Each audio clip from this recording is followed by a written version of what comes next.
If there is a routine or habit in your life that you want to take control over or change, there is likely a behavior modification strategy that can be applied to systematically increase a new desirable behavior and reduce an unwanted behavior.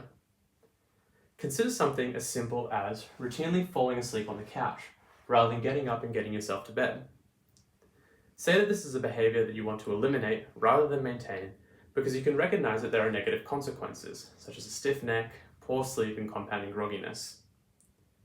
One strategy to help break this behavior is to apply antecedent control procedures to set up your environment so that falling asleep on the couch is less appealing and going to bed is more appealing.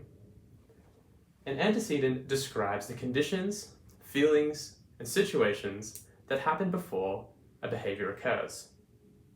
These antecedents make up the prior environment and can be modified to make undesirable behaviors harder. Let's consider 3 concrete steps for changing the prior environment and apply them to the habit of falling asleep on the couch.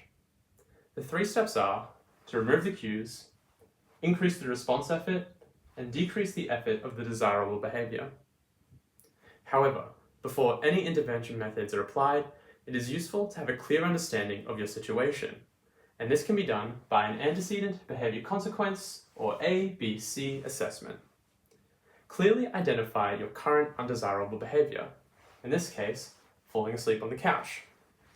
Identify the consequences, which are all the reasons you feel that the behavior is unwanted, such as poor sleep, back pain, and grogginess. And then be very clear on your own personal antecedents. Let's say in this case that there is a lot of comfort and you have a lot of entertainment and then you have a sort of long bedtime routine. Now we can address these antecedents and transform them to change the behavior and result in more favorable outcomes. The first step is to remove the cues. Take away all the comforts of being on the couch. Take away the pillows and the blankets an hour or 90 minutes before your bedtime. If your couch doesn't look or feel like a bed, your brain's not going to treat it like one. Step 2 is going to be to increase the response effort. Now, response effort describes how easy or difficult it is to do a behavior. Now, it's easy to stay on the couch if you already have the TV remote in hand and the television is already on. Why would you want to get up? To increase the response effort of watching TV and therefore staying on the couch, put the remote in your bedroom and set a timer to turn your TV off automatically. By moving the remote, you've added cost and effort to staying on the couch. If you want to keep watching, you must get up, so you may as well go to bed anyway. The third step is to decrease the effort of the new desirable behavior. This can be done by setting up your room exactly as you would want it so that you can get to sleep. Make it appealing and frictionless to get to bed. Dim the lights in the room, fluff your pillows, and set a white noise machine going. Make the bedroom the most inviting and easiest place to be. These 3 steps constitute an antecedent intervention for falling asleep on the couch.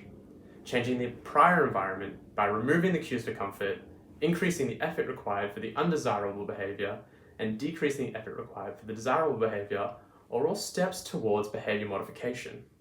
Here, we want to make the couch less comfortable and bed-like. We want to make staying entertained harder, and we want to make getting to bed the most favorable and easiest decision to make, so that the behavior of couch sleep reduces and bed sleep increases. This to achieve an overall better quality of sleep. Try out antecedent interventions for your own habits and behaviors, and you can apply it to this situation, especially if it can help you get off the couch and get into bed for a better night's sleep.